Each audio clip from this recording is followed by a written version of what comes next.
SHA inafanya haifanyi? Ile SHA haifanyi kazi huko kwetu, tunaita shaitani ndio haifanyi kazi. Wewe ni nani? Wewe who are you? Mimi naitwa Sami Douglas Kamau Waweru. Huyo mtu wako na akili? Sasa mnaona chokora amevaa suti. In fact, there is a very stupid man called Rigathi Gachagua. Tuko na waziri for Gunism. My friend, we will deal with you. Kama wewe ni mwanaume, si ukamata Rigiji upeleke kwa sel. Cheza na watu wengine lakini sio mimi. Kwa mwaka moja unatisha Rigiji.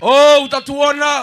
Tutashika wewe. Bona unangoja nini? Na utanikoma. Hiyo mdomo yako Murkomeni. Na kwanza enda ujifunze kupronounce jina yangu vizuri kwanza. Alikuwa anasema ati jina yake unatafsiri vibaya. In fact si Murkomen, haito Murkomeno. Sio Murkomen saa yote. Utanikoma. Wacha nikwambie Murkomen, ukitaka kumeza wembe umeze. We will deal with you perpendicularly. Sasa Murkomen anatisha Rigathi Gachagua. Huyo wako mbali sana. Kama mimi mwenyewe naambia mtu mwenye alikupatia kazi, wewe ni nani? Tusiletewe ukabila. Ati sisi ni wakabila. Tukimchagua alikuwa anaitwa Mutuma. Mpango yenu ni gani? Kura ya next year si ya kuchagua mtu, ni ya kufukuza mtu. Si next year itakuwaje? Huyu Kindiki sijui kama atahama aende Sudan. Si next year tunampigia kura ya mwisho. Ni ya mwisho, si ya mwisho. Ini ya mwisho, ini ya mwisho.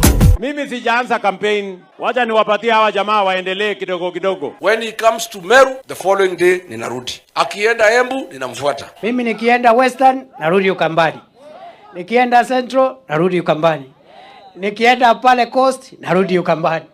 Nikienda Northeastern narudi Ukambani. Meru ukisikia Kindiki ameenda pale unakimbia hapo.